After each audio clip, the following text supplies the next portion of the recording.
A Shalom Akim, Shalom, Shalom, all praises, glory, and honor to Yahweh, Ba'ashem, Yahweh Shai, Ba'ashem, Rakakwadash. Double honors to the apostles and the elders of Great Millstone for teaching us his truth. And salutations to the sincere Akim and Akwatham and listen. May the blessing of election be upon your house. My name is Brother Wakwai. I'm back in here with another quick and Lord's will is always an edifying lesson. And for today's lesson is going to be just a bit of I guess a little bit of exhortation in regards to self-image, self-esteem, and this and that nature, right? So just bear with me as I hit a couple points. I might be just bouncing around with a couple ideas, but this is something that's kind of been on my mind in regards to self-esteem, and as a people, because we're so destroyed for lack of knowledge. We don't know our own history.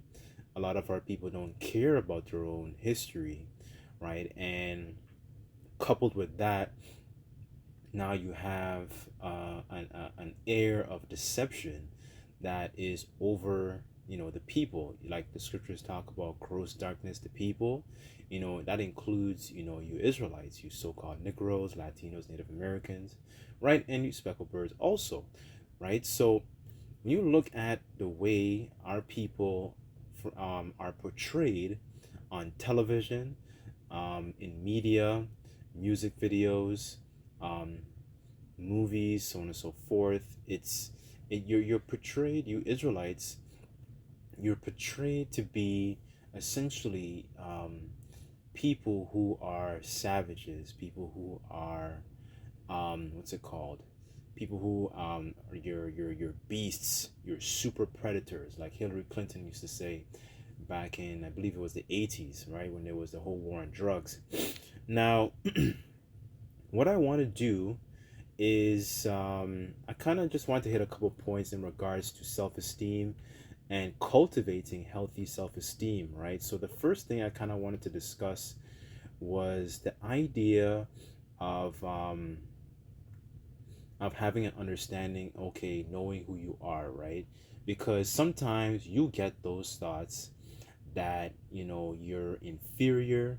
You get those thoughts because maybe you think that, okay, maybe your skin is too dark, or maybe you don't have pigmentation, or this, that, and the third. All these different thoughts that come into your mind to kind of like basically chip away at the little self-esteem that you might have, right? You probably grew up in a household where you know your parents didn't properly nurture you. Your father probably wasn't around, right? Or maybe your father was around, but he wasn't there to actually instill a sense of courage inside of you, right? And that's one of the beauty and one of the blessings of having a father in the household.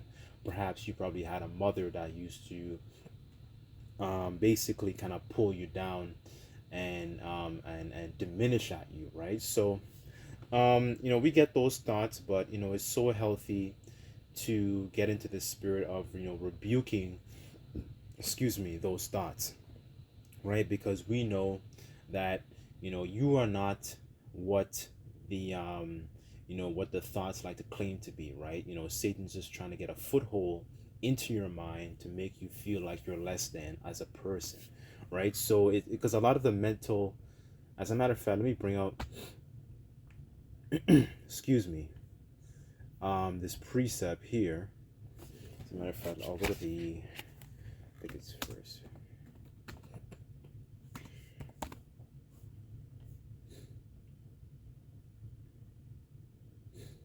Okay, this is as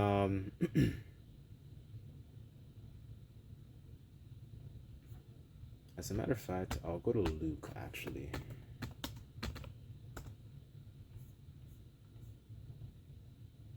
Okay, this is Luke 22, verse 31, and it says, "And Lord said, Simon, Simon, Satan hath desired to have you, that he may sift you as wheat, but I have prayed for thee, that thy faith fail not. When thou art converted, strengthen thy brethren, right? So, Satan, always looking for essentially a foothold into your mind to basically make you feel like you're less than a person, that you're not somebody who is valuable in the eyes of the Lord, right? Because a lot of the a lot of the warfare that we engage in, really and truly, the majority of the time, the warfare we're engaging is it's a spiritual warfare that we're engaging in, right? We're battling, these thoughts. These thoughts are making us feel like, because we have people that think that they see us as, like the scriptures talk about, the offscouring of the world. We have these different thoughts, and a lot of these different thoughts are basically trying to kind of like pull us back, right? Trying to make us feel like we're inferior, right? So um, but I kind of just wanted to instill a certain sense through the spirit and power of Yahweh Shemel Shai, to instill a certain sense of, I don't want to say it's a sense of arrogance or pride, right? But instill and cultivate healthy self-esteem, right? Because, brothers have to understand that, you are still a valuable individual, and treating yourself, as such, right? So this is Luke 12.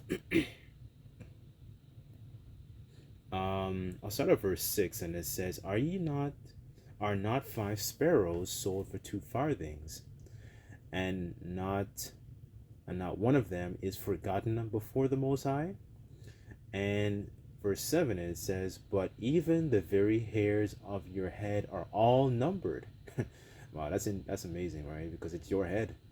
It says, fear not, therefore, ye are more value than many sparrows, right? So the Lord doesn't even forget to feed the sparrows, right? So how much more, us in these different situations that we go through, right? So, just remembering, these sorts of things actually helps to instill a sense of value also, right? So another precept I wanted to grab in the book, I think it's in, just bear with me, let me find it.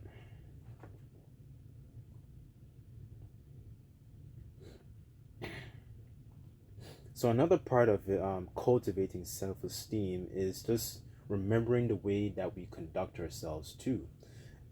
This is Sirach chapter 10, verse 19, and it says, they that fear the Lord are a sure seed, and they that love him an honorable plant.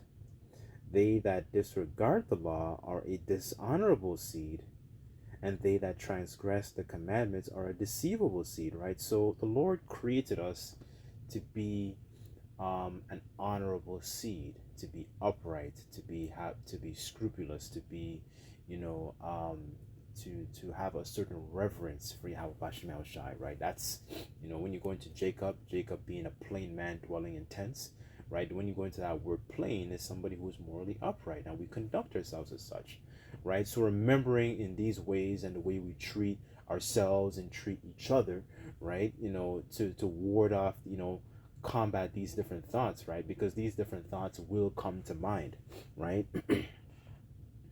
um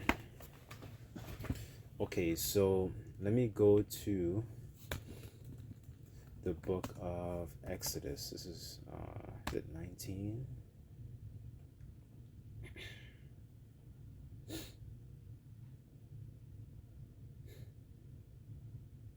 Just bear with me on this. Okay, so in regards to, having the proper armor to combat, these different thoughts, it's also remembering that, our history, our heritage, that we are a specific peculiar set of people, a very talented group of people, a very like, what's it called, a very um, entrepreneurial set of people. Like, you get the understanding of what I'm trying to convey here.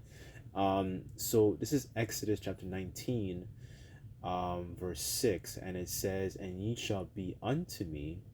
Okay, I'll start at verse 5, and it says, now therefore, if ye will obey my voice indeed, and keep my covenant, and ye shall be a peculiar treasure unto me above all people. Right? So we're not like everybody else that's walking upon the face of the earth, like these heathens that eat camel, that eat shellfish, that eat pork, that eat all these different abominable foods, rabbit, whatever it is, dog, cat, and all that. We are not like these different people that are upon the face of the earth, regardless of Esau's programming of how they portray you Israelites on TV. You have to understand that we are the peculiar people because Jake sets the trends, right?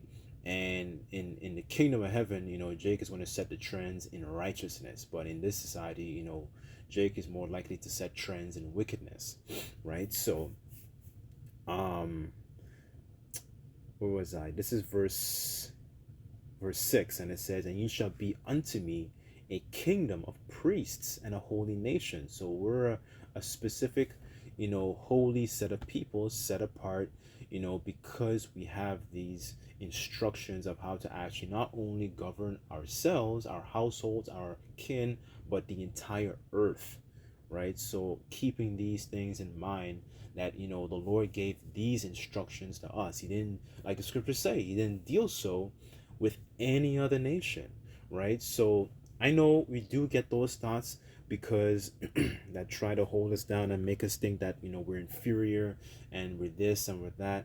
When you watch a lot of these different what's it called, um different shows, YouTube channels of like Jake going amongst these different heathens. Jake is very, very well sought after, right? When Jake actually conducts themselves in a decent fashion and they go on they're amongst the heathen, right? A lot of these heathens, they want to copulate with Jake. Like you Israelites have to understand these things, that we are the valuable seed, right? So keeping those things in mind, let me just go to um what's it called, the etymology for the word holy. Just bear with me on this. Let me just look for it. So holy in the etymology says consecrated, godly, sacred, ecclesiastical.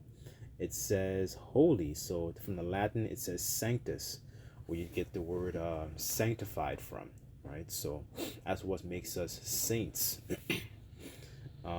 It says that must be preserved whole or intact, that cannot be transgressed or violated and connected. It says, let me see, there's a little bit more here. That was pretty much the point. Oh, so sanctity. So pretty much, us being a sanctified holy nation, right? So, that's what makes us whole. And holy is the fact that, we have these laws, statutes, and commandments, right? So, okay, let me just go back to my plan here. One of the other things here I wanted to touch on, actually trying to cultivate, healthy self-esteem. So I was just looking through, a quick article that I found online. So this is on nhs.uk, and it says, to boost your self-esteem, you need to identify the negative beliefs that you have about yourself and then challenge them, right? So essentially speaking good words onto yourself. So kind of like how you see how a lot of our people, especially I'm kind of more specifically in the entertainment industry, they speak death, right? As a matter of fact, let me get that. Our people, they speak death onto themselves, so they're not, so it's no surprise when death actually follows them. um what's that, life and death? Hold on, let me see if I find that.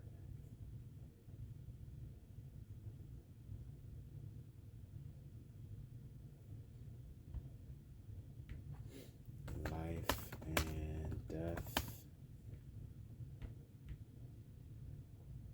Okay, Proverbs 18 verse 21, and it says, life excuse me, sorry, death and life are in the power of the tongue, and those who love it and indulge in it will eat its fruit and bear the consequences of their words. So, when you look at the nature of the kinds of words that they speak, these people, a lot of our people in the world, they speak death unto themselves. They fantasize and they preach a sentiment of harming their own kin, you know, committing all kinds of abominable acts such as adultery upon their own, their own flesh and brethren, and so on and so far forth. So it's no surprise that death comes knocking at their door, right? But the opposite, in righteousness, we have to cultivate a mindset of speaking well about ourselves, right? We are an honorable seed. We are a holy people. I walk in the ways of my forefathers, right? you know Tapping into that vibration, right? Because we don't speak that kind of conversation, right? As a matter of fact, I believe it's in Second Peter that talks about conversation and refers to a manner of life. So the manner of life that we live and conduct ourselves is not accordance to the ways of this world, right? So okay, let me just go back here. you know One of the things they mentioned in the article here was about challenges too. So having certain kinds of challenges to be able to cultivate healthy self-esteem, right? Because when you have challenges and you be able to kind of get those accomplish those challenges, those challenges bring a sentiment of stronger belief, more faith, and those challenges make you, like, that's what confidence is really, because it's with faith. You move in a more bold manner, right? So um let me go to, because I mentioned that,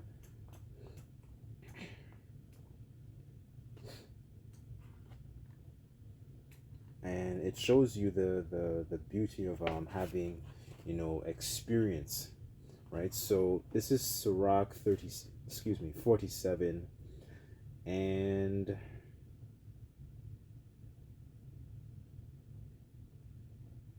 I guess I'll start at verse 1, and it says, "And after him rose up Nathan to prophesy in the time of David, and is the fat taken away from the peace offering, so was David chosen out of the children of Israel." Verse 3, and it says, "He played with lions and with kids and with bears and with lambs. He slew he not a giant when he was yet but young?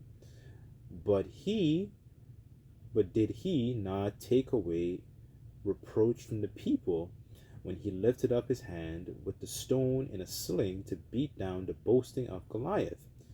For he called upon the Most High Yahweh Bashem Yahushai and gave him strength in his right hand to slay that mighty warrior, to set up the horn of his people." Right? So this is going, it's kind of giving a brief summary of David's life in this portion of, well, after he was anointed, right? So it starts off by giving you a short like snippet of some of the things he was doing prior to him actually going and confronting Goliath. Like, he was playing, like it says here, he was playing with lions and with kids and with bears and with lambs, right? So him having that experience in dealing with the lion, dealing with the lambs, dealing with the bears, you know all those little things, he got like experience points. He got like a little upgrade here and there, right? He got more understanding, right? So when it came for him to actually confront Goliath, it didn't really, like, it didn't phase him that much, right? His stature, his size, his boasting words, those things didn't phase him, because he had challenges prior to him actually facing that major challenge. And then after that, he gained a huge reputation after slaying Goliath, right?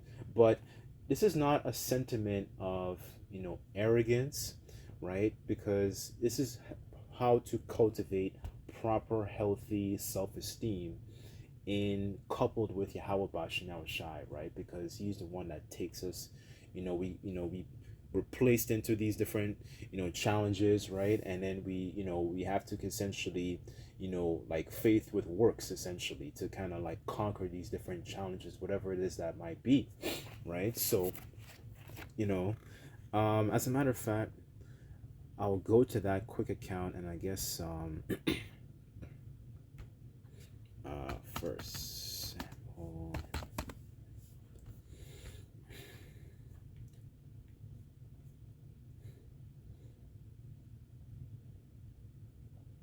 because we're not, this is not the type of lesson to, we're not bragging about, ourselves without the Lord, right? And I'll prove that in a second, because David, he came to as a matter of, I'll just read it. This is First Samuel 17, um, and verse 45, and it says, "Then David said to the Philistine, Thou comest to me with a sword, and with a spear, and with a shield, but I come to thee with the name of the Lord Yahweh Bashin Shai of hosts, the God of the armies of Israel, whom thou hast defied. This day will the Lord deliver me into my hand. I will smite thee and take thine head from thee, and I will give the carcasses, the host of the Philistines this day, unto the fowls of the air, and unto the wild beasts of the earth, that all the earth may know that there is a power in Israel," right? So he had that sentiment of confidence because he was in little situations, little little quests, you can say, prior to him actually confronting Goliath, right? So those things are always important to, be mindful, have a spiritual understanding in regards to the little quests that you might encounter, because there's always peaceable fruit, there's always spiritual nuggets you can always acquire from those little things, regardless if the situation feels uncomfortable, because the flesh always wants to was pretty much wants to hold you back, but the spirit always wants to push you forward. Like the scriptures say, the spirit is willing, but the flesh is weak, right? But having that sentiment of being able to, even having the sentiment on praying for the discernment to know, okay, this is a situation I'm a little bit nervous about, but I'm going to confront this situation because this situation is going to help me grow. It's going to help me gather more understanding. I'm going to acquire more spiritual nuggets, right? And even if you do mess up, you can always go back and reflect on the situation prior, after the fact, because you have some sort of you have an experience to reflect on, right? You will make mistakes, but the scriptures say a righteous man falls 7 times and get back up, right? That's the whole point, right? um that's pretty much it. But I guess I just wanted to hit those 2 points, in regards to self-esteem, right? Because you don't it's you have to not don't speak ill of yourself, right? I'm strongly against that, right? When you feel like, I know we go through hell, but at the same time, don't use it as an excuse to speak ill about yourself. Don't use it as an excuse to speak bad words about yourself, right? Because Satan can easily use that and get a foothold into your mind, and try and get his entire and try and sift you, right? Try and agitate you, right? So that's something to essentially guard your mind against, right? Guard your mind against those words, so to speak, right? Now it does go into um other tactics, right? Other points. As a matter of fact, I guess I'll close off with this one here. Just bear with me. See if I could. Where is the? Just bear with me.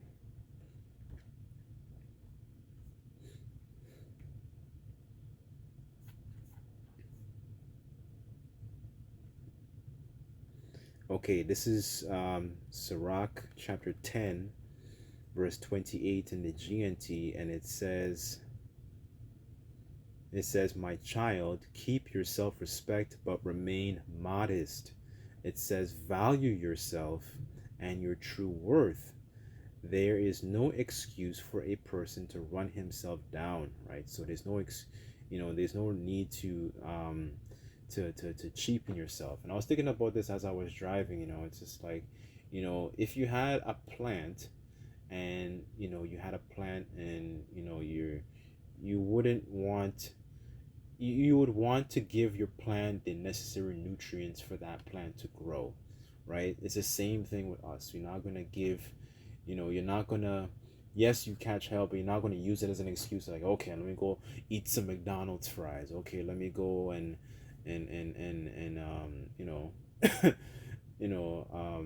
do something crazy, right? Like, yeah, we have our moments, and I'm not saying, we get it right all the time, right? But always maintaining a healthy sense of self-respect and self-esteem about yourself, right? Remembering, we're a chosen generation and a royal priesthood, right? So, um, okay, I didn't bring out this last precept, but I promise this is the last precept. You know, Jeremiah. Okay, let me just. Okay, this is Jeremiah 9, verse 20. 3, and it says, "Thus saith the Lord, let not a wise man glory in his wisdom, let not a mighty man glory in his might, let not a rich man glory in his riches, but let him that glorieth glory in this, that he understandeth and knoweth me, that I am the Lord Yahweh, which exercise loving kindness, judgment, and righteousness in the earth. For in these things I delight, saith the Lord." Right? So we delight in knowing the ways of Yahweh Bashim Yahushua. We don't delight in how many laws we can keep, how nice our garment is, and all that kind of stuff. We don't delight in these things, right? Paul grew up as a Pharisee, but he said, I count all these things but dung, right? So we don't delight in all these different things. So the education or the nice little vehicle we have, or the big house or whatever, the little apartment, we don't glory in these things, right? So anyways, we glory in knowing the ways of Yahweh Bashim Shai, right? So that instills us healthy self-esteem, amongst ourselves, right? Because we're supposed to exemplify how the Lord Yahweh Shai is supposed to be on earth, right? So anyways, that's pretty much it. But I sincerely pray and hope this is edifying. I know it was a little bit all over the place, but hopefully, it was comforting. But I'd just like to give all praises, glory, and honor to Yahweh Bashim Shai. Until next time, I say Shalom.